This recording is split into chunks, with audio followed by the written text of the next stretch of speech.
ಸರ್ಕಾರದ ಕೆಲಸ ದೇವರದ ಕೆಲಸ ಅಂತಾರೆ. ಆದರೆ ಸಾರ್ವಜನಿಕ ಸಮಸ್ಯೆಗಳನ್ನ ಬಗೆಹರಿಸಲಿ ಅಂತಾನೆ ಸರ್ಕಾರ ಇವರಿಗೆ ಕೈ ತುಂಬಾ ಸಂಬಳ ಕೊಟ್ಟು ಜೊತೆಗೆ ಹಲವು ಸವಲತ್ತುಗಳನ್ನ ಕೂಡ ಕೊಟ್ಟಿರುತ್ತೆ. ಹೀಗಿದ್ರೂ ಸಹ ಇಲ್ಲೊಬ್ಬ ಸರ್ಕಾರಿ ಅಧಿಕಾರಿಯೊಬ್ಬ ಆದೇಶಗಳನ್ನ ಗಾಳಿಗೆ ತೂರಿ ಸರ್ವಾಧಿಕಾರಿಯಂತೆ ಮೆರಿತಾ ಇದ್ದಾನೆ. ಎಲ್ಲಿ ಅಂತೀರಾ? ಈ ಸ್ಟೋರಿ ನೋಡಿ.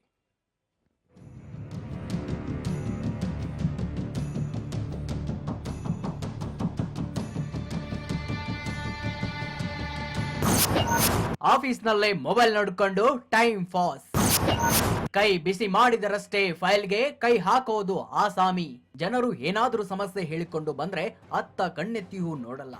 ಯಾರ್ ಕೈ ಬಿಸಿ ಮಾಡ್ತಾರೋ ಅವರ ಫೈಲ್ ಮಾತ್ರ ಕೈಗೆತ್ತಿಕೊಳ್ಳೋದು, ಉಳಿದ ಫೈಲ್ಗಳು ಧೂಳು ಹಿಡಿದು ಹೋಗಿರ್ತವೆ. ಕರೆಕ್ಟ್ ಟೈಮ್ಗೆ ಆಫೀಸ್ಗೆ ಬರೋದು, ಮೊಬೈಲ್ ನಲ್ಲಿ ಗೇಮ್ ಆಡೋದು, ಯೂಟ್ಯೂಬ್ ಫೇಸ್ಬುಕ್ ಅಂತಾನೆ ನೋಡ್ಕೊಂಡು ಕಾಲಹರಣ ಮಾಡಿಕೊಂಡು ಮನೆ ಕಡೆಗೆ ಮುಖ ಮಾಡೋದೇ ಇವನ ನಿತ್ಯ ಕಾಯಕ ಆಗಿಬಿಟ್ಟಿದೆ.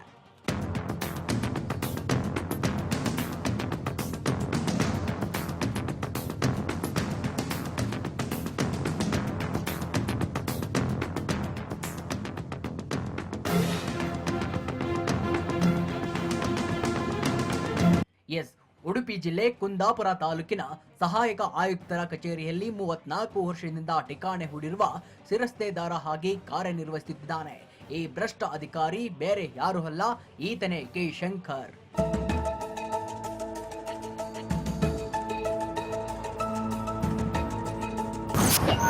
ಶಿರಸ್ತೇದಾರ ಶಂಕರನಿಗೆ ಉಡುಪಿ ಡಿಸಿ ಕುಮ್ಮಕ್ಕು.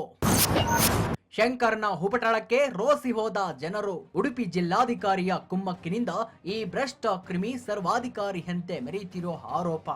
ಶಂಕರ್ ಟೇಬಲ್ ಮೇಲೆ 100 ಕಡತಗಳಿದ್ದರೂ ಕಣ್ಣೆತ್ತಿಯೂ ಅವುಗಳತ್ತ ಗಮನ ಹರಿಸಿಲ್ಲ. ಸಾರ್ವಜನಿಕರು ತಿಂಗಾಳುಗಂಟಲೆ ಅವನ ಕಚೇರಿಗೆ ಅಲೆದರೂ ಕ್ಯಾರೆ ಎನ್ನದ ಭೂಪ ಅವನ ಕೈ ಬಿಸಿ ಮಾಡಿದರಷ್ಟೇ ಕಡತಕ್ಕೆ ಕೈ ಹಾಕ್ತಾನೆ. ಶಂಕರ್ನ ಉಪಟಳಕ್ಕೆ ತಹಸೀಲ್ದಾರ್, ಅಲ್ಲಿನ ಸಿಬ್ಬಂದಿ ಹಾಗೂ ಸಾರ್ವಜನಿಕರು ರೋಸಿ ಹೋಗಿದ್ದಾರೆ.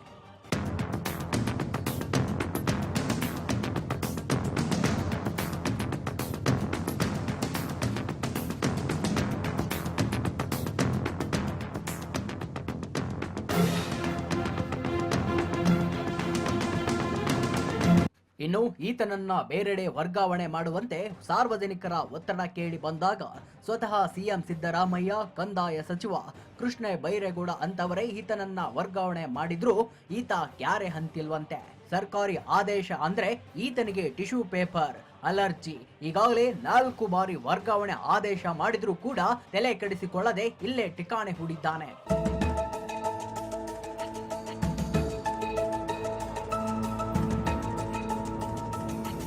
ಇನ್ನು ಈತನ ಮೇಲೆ ಉಡುಪಿ ಡಿಸಿ ಈ ಉಡಾಳನ ಬೆಂಬಲಕ್ಕೆ ನಿಂತಿದ್ದಾರೆ ಎಂಬ ಆರೋಪವೂ ಕೇಳಿ ಬಂದಿದೆ. ವರ್ಗಾವಣೆ ಆಗಿರುವ ಶಂಕರನನ್ನು 3 ತಿಂಗಳಿನಿಂದ ರಿಲೀವ್ ಮಾಡದೆ ಡಿಸಿ ಕಚೇರಿಯಲ್ಲಿ ಕಡತ ಮುಚ್ಚಿಟ್ಟಿದ್ದಾರೆ ಎನ್ನಲಾಗ್ತಿದೆ.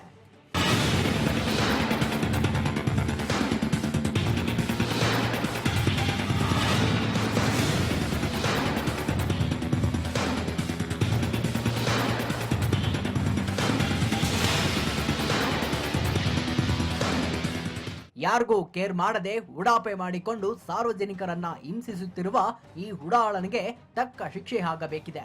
ಉಡುಪಿ ಡಿಸಿ ಅವರು ಈ ಉಡಾಳನ ಬಗ್ಗೆ ಎಚ್ಚೆತ್ತುಕೊಳ್ಳದಿದ್ದರೆ ಜಿಲ್ಲಾಡಳಿತಕ್ಕೆ ಮಸಿ ಬಳಿಯೋದು ಗ್ಯಾರಂಟಿ ಅಂತ ಸಾರ್ವಜನಿಕರು ಎಚ್ಚರಿಕೆ ಕೊಟ್ಟಿದ್ದಾರೆ. ಇಂಥ ಭ್ರಷ್ಟ ಅಧಿಕಾರಿ ವಿರುದ್ಧ ಸರ್ಕಾರ ಅದ್ಯಾವಾಗ ಕ್ರಮ ಕೈಗೊಳ್ಳುತ್ತೋ ಅಂತ ಕಾದು ನೋಡಬೇಕಾಗಿದೆ.